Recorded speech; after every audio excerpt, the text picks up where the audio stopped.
Ivan जो अपने घर पर अकेला होता है कि तभी उसके दरवाजे पर दो लड़कियां आती है जो पूरी तरह से भीगी हुई है। बेल और जेनेसिस दोनों ही काफी घबराई हुई है, जिन्हें देखने के बाद इवान उन्हें अंदर आने को कहता है क्योंकि अंधेरा काफी हो चुका है। बाहर तेज तूफान है, इसीलिए इंसानियत के नाते उसने ये कदम उठाया। अंदर आने पर बेल ने बताया वो लोग असल में अपनी दोस्तों की पार्टी में जाने वाले थे, लेकिन बीच रास्ते में तेज बारिश के कारण वो अपना रास्ता भूल गए। वो नेटवर्क भी नहीं आ रहे, इसीलिए वो किसी को कॉल नहीं कर पाएंगे। इवान ने उन्हें सबसे पहले टॉवल दिया, थोड़ा रिलैक्स होने को कहा। इस दौरान जेनेसिस ने इवान के टैबलेट में अपनी दोस्त की पार्टी की लोकेशन देखी और उसे पता चला कि वो तो यहाँ से 50 किलोमीटर दूर है। इवान उसे समझाता है कि डरने की कोई बात नहीं है, वो यहाँ पर सेफ है। इतना कहकर उसने उन लोगों के लिए कैब बुक कर दी जो 45 मिनट के अंदर आ जाएगी, तब तक वो यहाँ पर आराम कर सकती है। थोड़ी देर के बाद वो उनके लिए कॉफी और कुछ खाने पीने का सामान लेकर आता है। बेल ने पूछा क्या वो अकेला रहता है। इवान ने जवाब दिया कि नहीं, असल में मेरा परिवार वेकेशन मनाने के लिए गया है। दरअसल इवान एक आर्किटेक्ट है। इन लोगों ने कई दिनों से बाहर जाने का प्लान बनाया था और सब कुछ रेडी भी था, लेकिन अहम समय पर इवान का एक काम आ गया जिसके कारण उसे यहीं पर रहना पड़ा। हालांकि उसकी बीवी ने जाने से इनकार किया, लेकिन वो बच्चों का दिल नहीं तोड़ना चाहता था, इसीलिए उन्हें जाने दिया। इन दोनों को भी अपने बारे में काफी कुछ बताया कि वो एक एयर हॉस्टेस हैं और नेवाडा से हैं। उन्होंने कुछ दिन पहले ही यहाँ पर लैंड किया और अब उनकी फ्लाइट दोबारा से जाने वाली है 2 दिन बाद, इसीलिए आज वो थोड़ा सा चिल करने के लिए निकले हैं। लेकिन शायद किस्मत को कुछ और ही मंजूर था। यहाँ जेनेसिस ने जिद किया क्या वो उसका बाथरूम इस्तेमाल कर सकती है, क्योंकि वो ऐसे गीले कपड़ों में वापस पार्टी में जाना नहीं चाहती। इवान मान गया, उसने उन्हें बाथरूम तक जाने का रास्ता बताया और खुद अंदर कुछ सामान लेने के लिए चला गया। अब जब वो लौटा तो वहाँ बेल उसके एंटीक सिस्टम को काफी अजीब तरीके से चलाने की कोशिश कर रही थी, इसीलिए वो उसे मना करता है और खुद उसके लिए गाना बजा देता है जिसकी धुन पर वो डांस करती है और इवान को भी डांस करने को कहती है। यहाँ वो उसे थोड़ी दूरी बनाए रखता है। कुछ समय के बाद जेनेसिस कपड़े चेंज करके आती है और ये लोग थोड़ी देर बैठकर एक दूसरे के बारे में काफी कुछ शेयर करते हैं। जैसे कि जब उन्हें पता चला कि इवान की शादी हो चुकी है तो इन्हें काफी हैरानी हुई, क्योंकि वो अभी काफी जवान है तो उसने इतनी जल्दी शादी क्यों कर ली। इवान ने उनसे कहा कि उसे एक अच्छा पार्टनर मिल गया जो उसकी सारी जरूरतों को पूरा करता है और उसके हर सुख दुख में साथ देता है, इसीलिए उसने शादी का फैसला किया। ये बात बता ही रहा होता है कि तभी दोनों लड़कियां उससे काफी क्लोज आ जाती हैं। ऐसा लग रहा है कि जैसे वो उसे रिझाने की कोशिश कर रही हैं, लेकिन इस बारी भी इवान उनसे दूर जाकर बैठ गया। इस बीच उसने चेक किया कैब आने में सिर्फ 5 मिनट बचे हैं, जो देख उसे थोड़ा रिलैक्स मिला, क्योंकि इन दोनों ही लड़कियों का बिहेवियर उसे कुछ ठीक नहीं लग रहा है। बेल ने उसके वाइफ के बारे में पूछा कि वो क्या करती है। वो बताता है कि वो एक आर्ट गैलरी में काम करती है और अभी अपने बच्चों के साथ समुद्र किनारे गई है, जो कि मैं पहले भी बता चुका हूँ। इतने में उसने देखा कि अब बस 2 मिनट बचे हैं, इसीलिए वो इनके कपड़े लेने के लिए चला गया जो कि सूख चुके थे। इवान का वहाँ ना होना इन दोनों लड़कियों के लिए फायदे का सौदा बन गया, क्योंकि वो इस बीच बाथरूम में साथ चली गई। अब जब वो वापस आया तो देखा कि वहाँ कोई नहीं था, इसीलिए वो बाथरूम में गया। इवान ने कहा कि कैब बाहर खड़ी है, तुम लोगों के कपड़े भी सूख चुके हैं तो जल्दी बाहर आ जाओ। तब अंदर से बेल ने कहा कि वो अंदर आकर कपड़ों को रख दे, अभी वो शावर ले रही हैं। इवान के पास कोई और चारा नहीं था, इसीलिए वो अंदर चला गया, लेकिन ये उसकी सबसे बड़ी गलती बन गई, क्योंकि उस दौरान उन दोनों लड़कियां उससे काफी करीब आ गई और इतनी करीब उन्हें देखकर इवान भी खुद को रोक नहीं पाया। भावनाओं में वो बह गया, ये भूल गया कि उसका एक परिवार है। ये तीनों इंटीमेट हो जाते हैं, लेकिन दोस्तों जब सुबह हुई इवान की आंख खुली तो घर का नक्शा बदल चुका था। जो लड़कियां कल एकदम तमीजदार लग रही थी, आज उनका छिछोरापन बाहर आ चुका है। वो उसके किचन को एकदम गंदा कर देती है, फिर खुद के बनाए हुए ब्रेकफास्ट को बुरी तरह से खाती है, जो देख इवान भी हैरान था। उसे कल की गलती पर बेहद पछतावा हो रहा है और अब तो सुबह भी हो चुकी है, यानी कि किसी भी समय उसकी बीवी और बच्चे आ सकते हैं। अगर ये लड़कियां और थोड़ी देर यहाँ रुकी तो उसकी शादीशुदा जिंदगी पूरी तरह से बर्बाद हो जाएगी, जो कि वो बिल्कुल नहीं चाहता। उसने फौरन उन्हें जाने को कहा, लेकिन वो लड़कियां तो मानो खूंटा डालकर यहीं बैठ गई हैं। उनकी हरकतों से ऐसा लग रहा है जैसे कि मानो इवान का नहीं बल्कि ये घर उनका है। इतने में इवान के पास उसकी बीवी की वीडियो कॉल आई। वो फौरन घर के बाहर जाकर उनसे बात करने लगा। उसके चेहरे पे इस झिझक को देखकर उसकी बीवी पूछ लेती है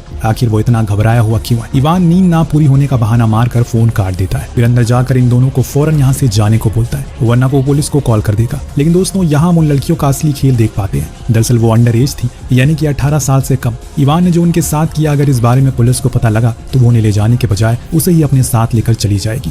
ये जानने के बाद इवान के पसीने छूटने लगते हैं। आखिर इतनी बड़ी गलती उससे कैसे कर दी। ये मुसीबत कम थी, इतने में डोरबेल बज गई। इवान की हालत और खराब हो गई, कहीं उसका परिवार तो नहीं आ गया। उसने ऊपर वाले का नाम लेकर गेट खोला तो देखा वहाँ शिवाम खड़ी थी, उसकी बीवी की दोस्त। वो असल में यहाँ उससे पूछने के लिए आई थी कहीं उसे किसी चीज की जरूरत तो नहीं है, क्योंकि उसे पता है कि उसकी बीवी बाहर गई है। इवान उसे मना करता है कि एकदम वो ठीक है और अपना काम कर रहा है, लेकिन तभी पीछे से जेनेसिस आ गई जो सीधा आकर उससे चिपकने लगती है। ये देखने के बाद शिवाम को लगने लगा कि वो हलाना की गैर मौजूदगी में दूसरी लड़की के साथ घर में रह रहा है, इसीलिए वो गुस्से के मारे वहां से जाने लगती है। इवान ने उसे रोकने की कोशिश की, समझाया कि जैसा वो समझ रही है वैसा कुछ भी नहीं है, लेकिन वो कहाँ सुनने वाली थी। वो वापस चली गई, लेकिन अब इवान का गुस्सा सर पर चढ़ चुका है। उसने फौरन अंदर चिल्लाते हुए कहा कि अपने कपड़े पहनो और यहाँ से जितनी जल्दी हो सके निकल जाओ, वरना इस बारी मैं सच में पुलिस को बुला लूंगा। लेकिन बेल को पता था कि वो कॉल नहीं करेगा, इसीलिए वो उसे अजीब अजीब हरकतें करने लगती है। वहीं जेनेसिस वो अंदर जाकर हेलेना की इकट्ठा की हुई आर्ट्स को खराब करने लगती है। बेचारा इवान बीच में दोनों के पिस रहा था। उसने जैसे तैसे करके दोनों को एक जगह इकट्ठा किया, कहा कि अब बस बहुत हुआ, जल्दी से कपड़े पहनो और यहाँ से निकल जाओ। खैर दोनों ने कपड़े पहन लिए, लेकिन वो जाने को राजी नहीं थी। उसने अपना आपा खो दिया। जेनेसिस को गला पकड़कर दीवार पर लगाते हुए कहा, अगर अब एक भी मिनट तुम लोग यहाँ रुके तो मैं भूल जाऊंगा कि तुम दोनों अंडर एज हो। पीछे खड़ी बेल ने एक चीज भी उठा ली इवान पर हमला करने के लिए, और उसे सच में लगने लगा कि वो कुछ कर देगा। लेकिन जेनेसिस वो मान गई और वहां से जाने के लिए इसीलिए खुद की कार से एक जगह लेकर जाता है और वहीं ड्रॉप करके वापस अपने घर लौट आया। शुक्र है कि मुसीबत टल गई, यही उसके दिमाग में चल रहा था। लेकिन उन दोनों ने घर को कूड़ेदान बना दिया था और इसीलिए वो सारी चीज़ों को सही करता है। जो चीज़ें बिगड़ गई थी या फिर टूट गई थी उन्हें ठीक करता है। ऐसे ही करते करते रात हो गई और उसने अपना प्रोजेक्ट भी पूरा करना है, जिसके लिए वो असल में यहाँ रुका था। इसीलिए वो फौरन अपने काम पर बैठ गया और कोशिश करने लगा कि जितनी जल्दी हो सके जो कुछ भी बीते समय में हुआ उसे भुला दे। तभी उसे एक आहट सुनाई दी, जैसे कोई बाहर आया या फिर कोई चीज़ नीचे गिर गई हो। वो हॉल में गया तो देखा कि उसकी फैमिली फोटो फ्रेम नीचे गिर गया और टूट चुका है। हॉल तो पूरी तरह से बंद है, तो फिर हवा कहाँ से आई। अब जब वो नीचे झुका तो उसे उठाने के लिए तभी किसी ने उस पर पीछे से हमला कर दिया और वो बेहोश हो गया। ये कोई और नहीं बल्कि जेनेसिस थी, जो चुपके से घर में घुस आई थी। इनका शुरू से ही कुछ प्लान था और अब शायद उस प्लान से पर्दा उठने वाला है। जब इवान होश में आया तो उसने देखा कि उन दोनों ने उसे बेड पर रस्सियों से बांध रखा है। वहीं पास में जेनेसिस बैठी है, जिसने हेलेना के कपड़े पहने हैं और उसी के मेकअप को इस्तेमाल कर रही है। तभी इवान को याद आया कि उसे अपना फोन छुपा लेना चाहिए। उसने फौरन वही किया और इसी बीच जो इवान की छोटी बेटी की ड्रेस पहन कर आती है, वो देखकर उसे खूब गालियां देता है, उसे उतारने को कहता है। लेकिन बेल तो अजीब तरह से बर्ताव करने लगती है। उसने खुद को इवान की छोटी बेटी समझ लिया और एक बारी तो हमें ऐसा भी लगता है कि बेल मानसिक रोग से बीमार है। उसका कोई जरूर ऐसा अतीत है जो ये सब उसे करने पर मजबूर कर रहा है, क्योंकि उसी दौरान हमने जेनेसिस को भी देखा लिखते हुए कुछ, it was not a dream. ये उसकी लिखावट थी। खैर इतने में फोन बज गया और ये असल में वीडियो कॉल थी हेलेना की, जो देखकर इवान बहुत डर जाता है कहीं ये दोनों खुद फोन को पिक ना कर ले। लेकिन जेनेसिस ने यहाँ पर एक शर्त रखी, इवान के सामने उसे अभी बेल के साथ इंटीमेट होना पड़ेगा। अगर उसने ये नहीं किया तो वो फोन को उठा लेगी और दिखा देगी कि उसकी पत्नी को वो उसके साथ क्या कर रहा है। इवान डर जाता है और उनकी बात को मान लेता है। इस चीज़ को जेनेसिस अपने फ़ोन में रिकॉर्ड भी करती है। न जाने अब वो इसका क्या करेगी। लेकिन उन दोनों को अकेला छोड़कर बाहर वो कुछ खाने के लिए चली गई। इस दौरान अंदर इवान की दिमाग लगाया और इंटीमेसी के दौरान उसने खुद के हाथों को खोल लिया। बेल को धक्का देकर बाहर आ गया। अब जैसे ही वो बाहर आया उसके सामने खड़ी मिली जेनेसिस। वो तो उस पर चढ़ गया और उसे मारना शुरू कर दिया। लेकिन जेनेसिस के हाथ में स्पून था जो उसके सीने में वो घुसा देती है और उसे बेहोश कर देती है। दोनों ने चैन की सांस ली, क्योंकि उन्हें ऐसा लग रहा था कि कहीं वो उनमें से किसी को मार न दे। अब एक बारी फिर से इवान रस्सियों से बांधा हुआ था, लेकिन इस बार बेड पर नहीं बल्कि चेयर पर। दोनों ने फिर से अपना गेटअप चेंज किया और इस बारी बेल ने वो ड्रेस पहनी जो इवान ने हेलेना को अपनी एनिवर्सरी पर गिफ्ट करी थी। ये सब देखने के बाद उसके अंदर गुस्सा बढ़ता जा रहा है। हर बारी वो किसी न किसी तरीके से हार जाता है, लेकिन इस बारी वो उसे अलग तरह से टॉर्चर करती है। अब जेनेसिस ने उसे हेडफोन पहना दिया, तेज म्यूजिक चला दिया। वॉल्यूम इतनी ज्यादा तेज थी कि इवान के कानों से खून आने लगता है। वो उनसे भीख मांगता है कि उसे जाने दो, अगर उन्हें पैसे चाहिए तो वो देने को तैयार है, बस वो दोनों उसके घर से चले जाए। लेकिन ये लड़कियां कुछ और सोच कर आई थी। तभी गेट पर फिर से कोई आया। दरअसल ये इवान के साथ काम करता है। आज इवान ने वादा किया था कि उसे अपने प्रोजेक्ट देगा, इसीलिए वो उसे लेने के लिए आया। और उससे पहले ये लोग गेट को खोलते उन्होंने इवान को एक रूम में बंद कर दिया। बाहर जेनेसिस गई, जिससे पहले तो हैरी ने जब उसे देखा तो थोड़ा हैरान हुआ। उसके कपड़ों से, उसकी चाल ढाल से उसे कुछ ठीक नहीं लग रहा है। लेकिन जेनेसिस ने जब कहा कि वो इवान की कजन है, दरअसल घर में चोर घुस आया है, तो इवान उसी की कंप्लेन लिखवाने के लिए गया है। कुछ ही देर में वो लौट आएगा। पर हैरी को देर हो रही थी कि उसे अभी आर्ट लेकर जाना है। लेकिन जब उसने आर्ट को देखा तो उसके होश उड़ गए, क्योंकि उसकी हालत इन दोनों ने बुरी कर दी थी। तब हैरी को समझ में आ गया कि दाल में जरूर कुछ काला है, इसीलिए वो फौरन घर के अंदर भागा, जहाँ उसे रूम में बंद इवान दिखा, जिसने उससे कहा फौरन पुलिस को कॉल करो। लेकिन हैरी ने खुद मैटर सॉल्व करने का सोचा, पर वो ये भूल गया कि वो दोनों लड़कियां उससे 4 कदम आगे हैं।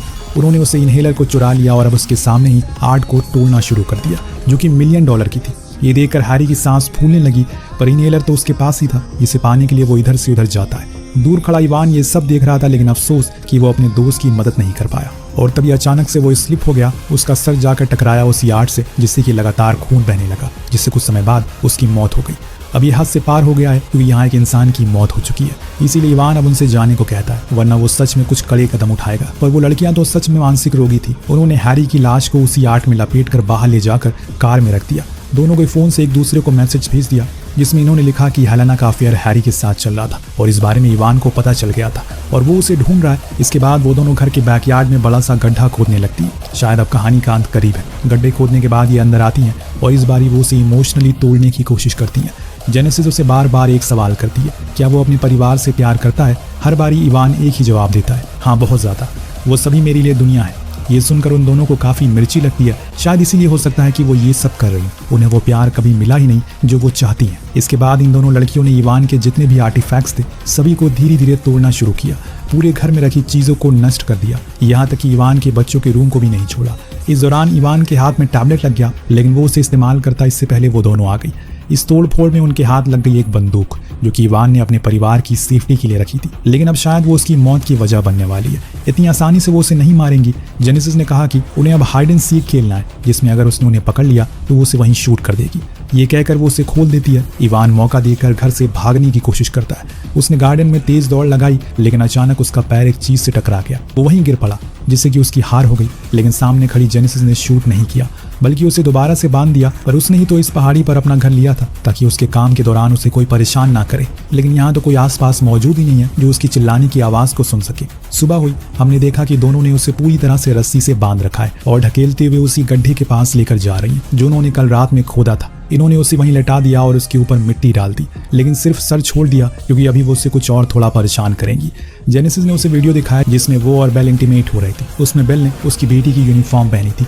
जेनेसिस ने उस वीडियो को इवान के फेसबुक पर अपलोड कर दिया, ये लिखकर कि हैप्पी फादर्स डे। उनका कहना था कि वो उसे मानना नहीं चाहती, बस वो उसके साथ गेम खेल रही है। हाँ, वो कोई अंडर एज नहीं है। ये जानने के बाद इवान को खुद पर बहुत ज्यादा तरस आता है, लेकिन वो पूरी तरह से मजबूर हो चुका है। खैर, दोनों लड़कियां अब अपने अगले शिकार के लिए चली गई। इवान बेचारा वहीं फंसा रहा। उसने जैसे तैसे करके अपना हाथ बाहर निकाला ताकि उस वीडियो को डिलीट कर सके, लेकिन गलती से वो लाइक हो जाती है। कुछ देर बाद जब हलाना घर में वापस आई, घर की हालत को देखने के बाद उसके होश उड़ गए।